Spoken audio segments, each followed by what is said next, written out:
Hi all, I hope all of you are at home with your family, with your loved ones and safe. Given whatever is happening not just in our country but worldwide, the coronavirus thing, it sure feels different.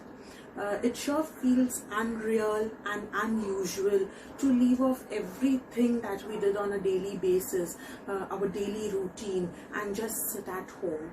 Now that's what we call as the new normal. Keeping in mind the current scenario, the lockdown, and of course keeping in mind the motto of our college, that is Rabbi Zidni Ilma, we teachers at Maharashtra College, we are coming up with video lectures for our students, because no matter what, the teaching learning experience should still stay alive, it should persist and it should continue. So here we are coming up with our video lectures. Of course, this is one of my very first video lecture today, and definitely it's a trial, but I do hope in the future we will have many such interactions and such a sharing of our ideas, our work and our experience. Okay, so coming to economics, let me tell you that you guys are the first batch to this new syllabus. Just as last year in 11th standard you had a completely new syllabus, even this year you have a completely new syllabus. What a good thing that has happened this year is that some of the chapters which were there in the old syllabus have been removed. Now, when I say they have been removed, don't worry that you guys are missing onto something. No, it's not like that, because the chapters that are removed from the syllabus are either made compact and put in this particular textbook, in this particular syllabus, or they were already put into your 11th standard new syllabus. So you are not missing onto something. The syllabus has just become a little more organized, which will help you and I, both of us, to learn better. Okay, I hope all of you have the PDF of the new textbook which I had sent you on the WhatsApp group. If you will look at the index of this particular new textbook, you will find only 10 chapters, which are really very interesting. But to tell you, when you compare your 11th standard syllabus with your 12th standard syllabus, your 12th standard syllabus is a bit more technical. When I use this word technical, I mean that this year you have a lot many diagrams to study, you have a lot many schedules to study, and you have a lot many laws to study. For example, in chapter number 2 you have the law of diminishing marginal utility, in chapter number 3 and in chapter number 4 you have the law of demand, the law of supply, and so on. So when we compare last year the 11th standard portion with 12th standard portion, the 11th standard portion was just a gist of the entire economics. But this year 12th standard syllabus is an in-depth study of each of those economic variables. Alright, so coming back to economics, before starting chapter number 1, we will just answer one general question which we always do in the beginning of our lecture, and that question is, what is economics? My dear students, it is not a very difficult word. The term economics is derived from a Greek word oikonomia. I have written it here on the board, oikonomia, which simply means household management. Now, what is this household management? Very simple. All of us know that we have desires, we have wishes, we have certain wants that we have to fulfill on our daily basis. As we are human beings, we need to fulfill our desires and wishes. For example, I feel like going to a restaurant and having a pizza. This is my desire, this is my want, this is my wish. Now, how am I going to fulfill this wish of mine? If I have certain resource in my hand. What is the resource? The resource is the money that I have in my hand. If I have a certain amount of money in my hand, I'll be able to go to a shop, to a restaurant, buy myself a pizza and enjoy the pizza. So here, one basic thing that I require is the resource, is the money which I need to fulfill my want. Now, from where does this money come? This money comes when we earn something, when we do some work and we get the money. That is the money that we are earning. So on one hand, you have the money that is coming in, which is your income. And on the other hand, you have the money that is going out, that is your expenditure. So you have one side income coming in and you have the expenditure that goes out. Expenditure will obviously happen because we all are human beings, and to survive we need certain basic things. So for that basic things, of course, we will have to spend whatever income is coming.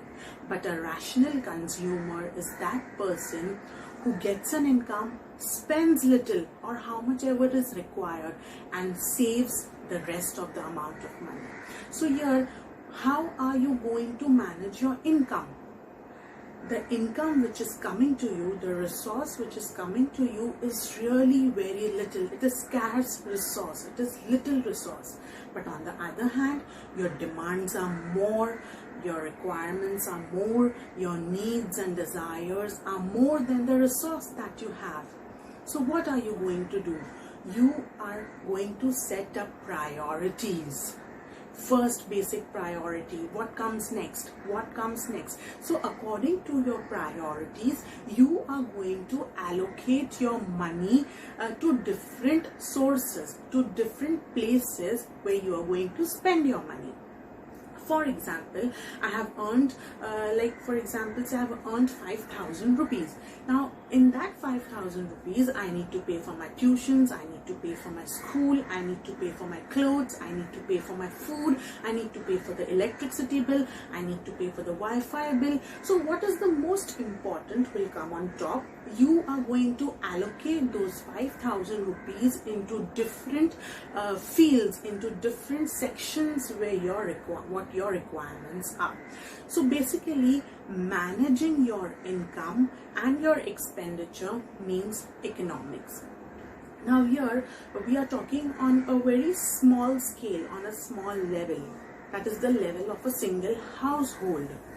But in an economy, there are many such households. There are millions of households. There are millions of companies. There are millions of industries. There are millions of banks. So managing all those banks, all those households, all those institutions in the entire economy simply means economics. So I hope the thing is clear to you that economics is nothing but how to manage your resources, how to manage your income, and how to allocate your income to different sources. Now we come next to the first chapter of our textbook, that is Introduction to Micro and Macroeconomics.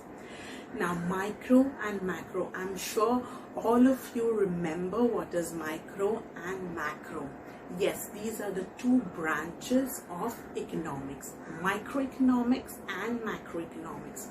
This sure rings the bell in your head because I do hope you remember that last year in 11th standard, in chapter number 1, we came across these two words, microeconomics and macroeconomics, wherein we had studied the basic concepts of the two.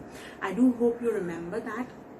And I do hope you remember this name, Professor Kenneth Boulding, a very important name in economics, especially when you're studying micro and macro. This guy had given us the definition of micro and macroeconomics. I hope you remember that. Assuming that you remember that, we will quickly move on to these two words, micro and macro. From where have they arrived?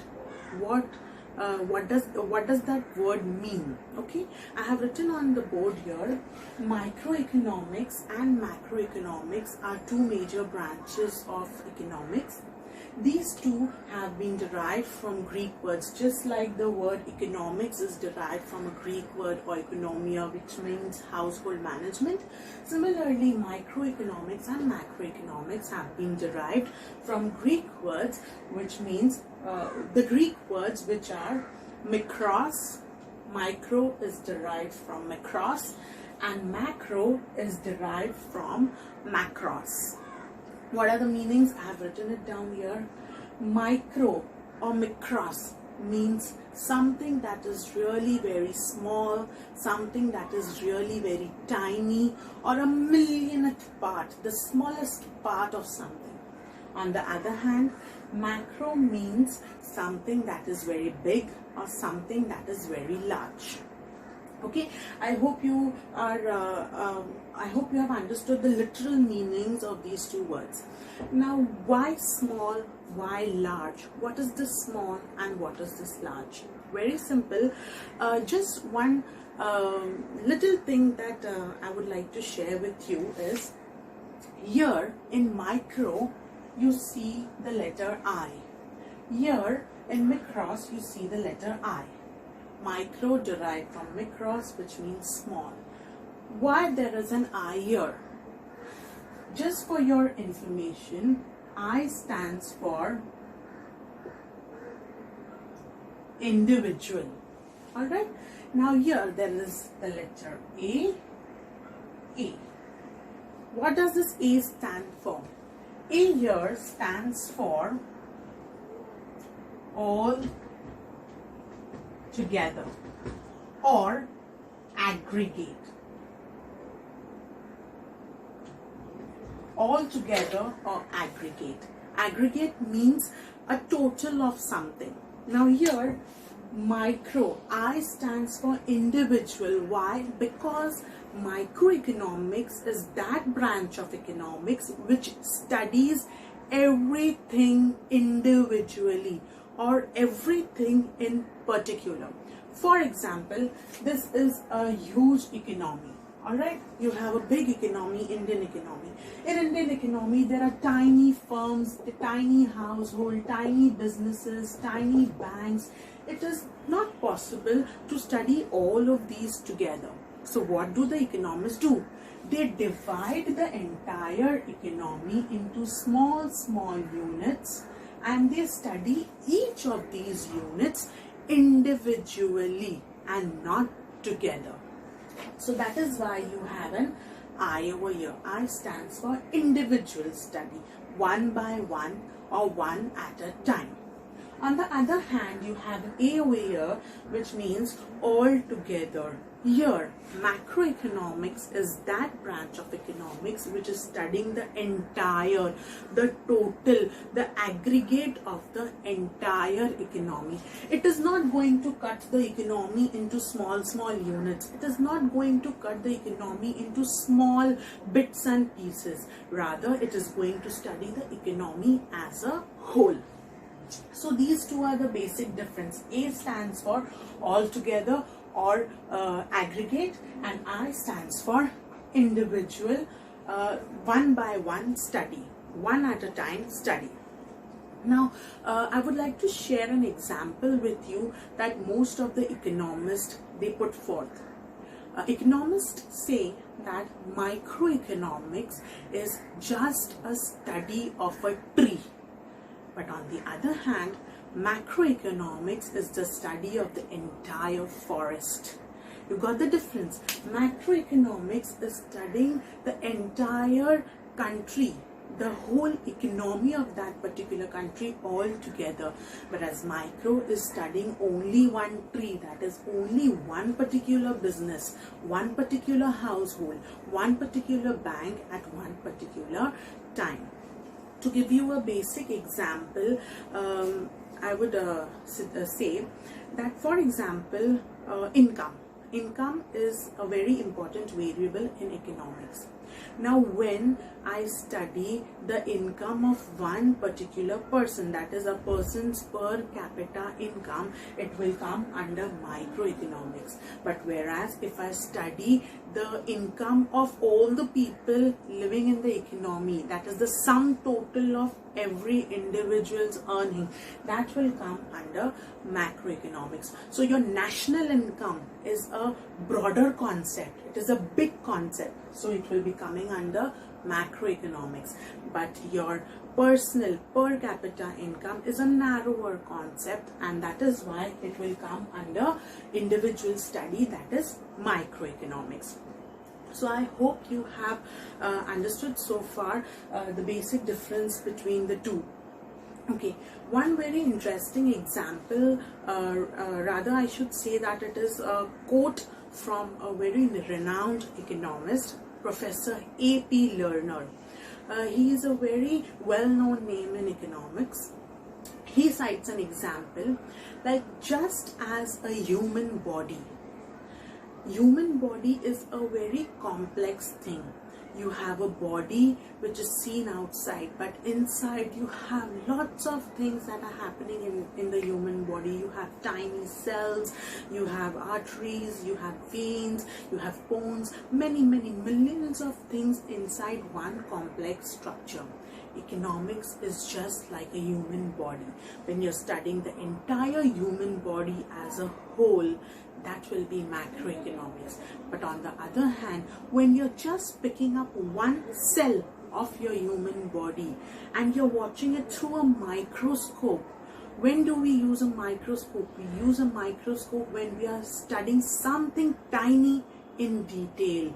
So yes, that is microeconomics. Microeconomics means studying something in detail, something very small in detail. So this was the example which A.P. Lerner, he always puts forth. Now coming to the history of these two words, microeconomics and macroeconomics. When were they coined? Coining of these two words was a recent thing, but these two words, the concepts have existed even in the time of Adam Smith. I hope this rings the bell again. Adam Smith, he has written The Wealth of Nations. In his Wealth of Nations, there was some mention of individual and altogether aggregate in his book. Also after that, Professor Alfred Marshall, in his book The Principles of Economics, written in 1890, even he had thrown some light on micro and macro, on individual and aggregate. And then comes the time of the Great Depression, 1930, the Great Depression of America, where the entire world economy was thrashed, and that time Professor J.M. Keynes came up with his models, macroeconomic models. So these concepts are used by classical economists and neoclassical economists as well.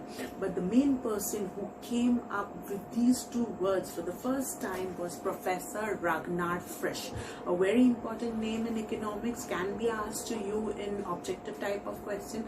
Ragnar Frisch is the person who first used micro for individual study and macro for aggregate study. He has also won the Nobel Prize for his contributions in economics. So I hope you're clear so far. In chapter number 1, we have up to now completed only the definition and the meaning of micro and macroeconomics. What you will study next in this particular chapter is the feature of micro and macro both, the scope of micro and macro both, and lastly you are going to study the importance of these two in the current scenario. Towards the end of the chapter, you are going to compare how is micro different from macro. My dear students, it is not possible to remove microeconomics and macroeconomics from each other. If you need to have a complete knowledge of economics, you need to have both. Studying only micro and discarding macro will not give you the complete knowledge, and studying only macro and discarding micro will also not give you a complete knowledge. So for the thorough study of economics, you need to study both these branches simultaneously. So with that, I end my today's lecture. And before I end, one little task that I would like to give you. Think about microeconomics. I'm sure you all are at home, so no excuses. So think about microeconomics and then relate it to the current scenario, as in how individual consumers, that is we, and the individual producers, that is the shopkeepers, are affected in this COVID-19 situation. So I just want you to jot down a few points what has happened due to coronavirus. So thank you for listening. Your views, your comments, your feedback are more than welcome. We will be posting many such videos further, I do hope, and I'll be putting up links of certain articles that I have read on your WhatsApp group. Be sure to read them and give me feedback. And till then, please do like, subscribe to our college channel, and stay home, stay safe. Thank you.